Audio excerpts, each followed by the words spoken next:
So the fastest way of becoming wealthy is almost always the appearance of the slowest and the most painful. This is something that is relatively, I wouldn't say it's not necessarily completely well understood, but there's enough research that could support this basic understanding in psychology and economics, um, that everything that you do that moves the needle, and I'm going to tell you why, moves the needle the quickest, almost always feels the slowest and the most painful. There's this very simplistic way um,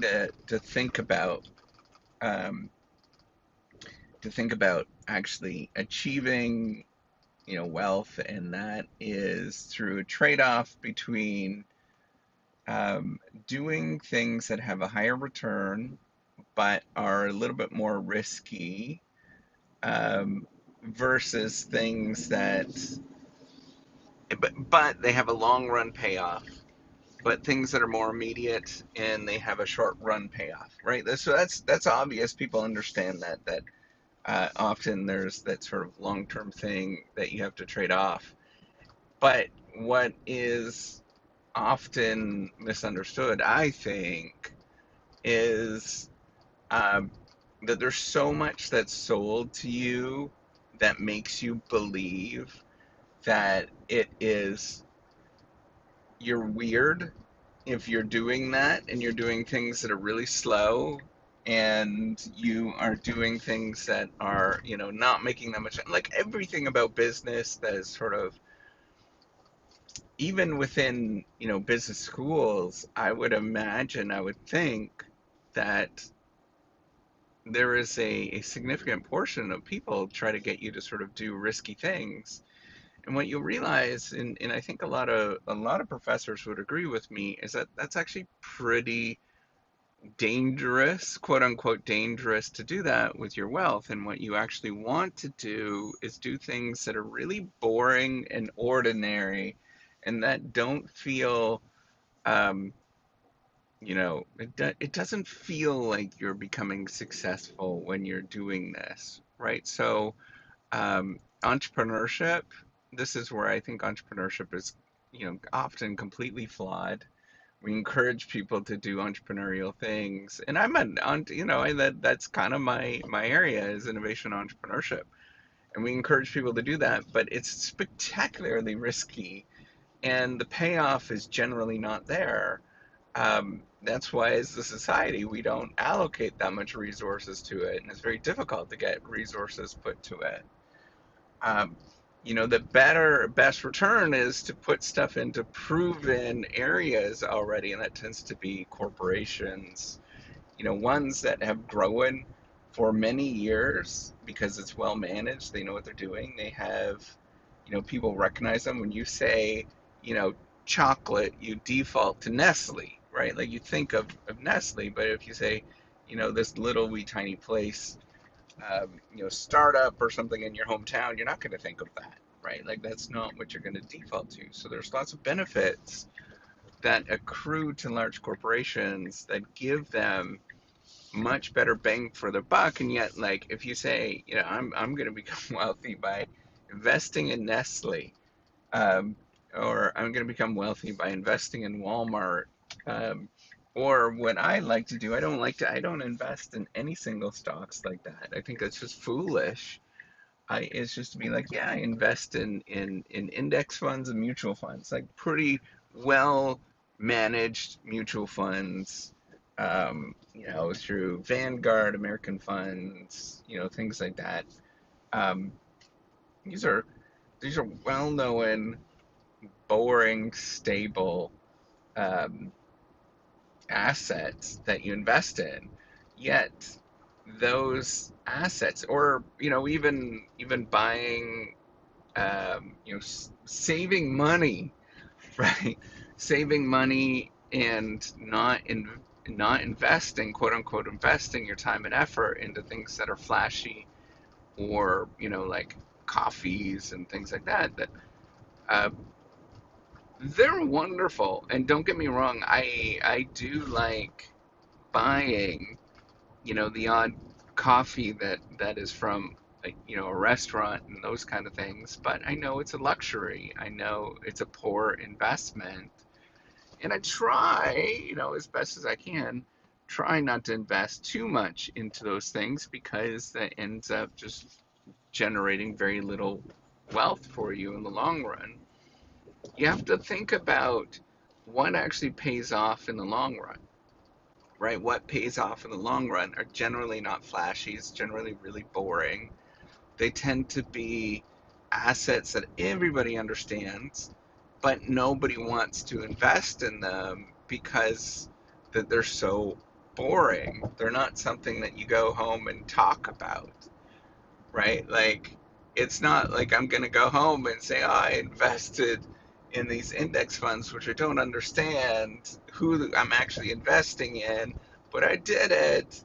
And I'm going to, go home and say, how wonderful this actually was. Or, you're having a dinner meal with a friend and you're like, yeah, I saved $10 this week by not going out for lunches, or like the things that actually has a good return by thinking of those things, right? The the actions that almost always benefit and provide the best return are almost always these really boring things that you can never tell a story about. Nobody cares, and the reason is that they're so boring, they're so ordinary that nobody cares about them. Now, what ends up happening often is that the other ones are sensational, right? Like there's this whole news reporting part of it. News reporting in the sense that, even your friends are going to report it. You put money into the X asset and it goes up significantly more than you expected. You're like, oh, this is really cool. And so you tell people about it. Well, what never gets reported is when it goes down, when you like all of the people that are absolutely embarrassed, or the people that put some money into something like that and then they get burnt and then they take a step out of the market. Like there's all these kind of psychological aspects that never get reported, nobody ever talks about. But we like to talk about the sort of fishing stories where the one time everything just worked out and it was perfect. And so you think, as a human being, you're thinking like, why am I missing out on this? What did I do wrong? um, I'm such a fool for not investing in Uber when it was first out, or, I'm such a fool for not investing in Google or whatever, like all these kind of things. But in reality, you can't guess what those are. And for every time that you invest in a Google, you invest in 10 other things that make your money go to zero, right? Like the whole reciprocity project, man, what an absolute dog it has been as a return. I keep putting money into it and resources and all of that kind of stuff. And, people praise entrepreneurship. Man, I am not in praise of entrepreneurship anymore. I'm not in praise of a lot of innovation efforts because, and it's not necessarily my fault. It's that, and maybe it is. I don't know, but there's a lot more that goes in it, right? And it's foolish to think that you're going to beat the market in any given time in any sort of bet that you're going to put in. So you bet on the market, right? You bet on those things that are long run trends, like people, healthcare, and things like that. Um, I am not even of the opinion anymore of investing if you're going to do entrepreneurship and innovation to put money into things that are just for fun. Because, I think that there's better things that you can spend your time and effort on at this moment. And a large part of what I'm actually doing now with the Reciprocity Project is probably just sunk cost fallacy. And there's no rationality to any of it, and it probably doesn't make any sense. So, my view if you want to make sure that you do well, just invest in tried and true things and stop trying to bet that everything is going to work out because it just doesn't. Invest in the things that are boring that nobody's ever going to talk about and just keep doing that repeatedly for a long time and things will work out. And anytime that anybody ever says, go do something entrepreneurial or innovative, be skeptical. There's a lot more risk that's involved, even when it's just for fun.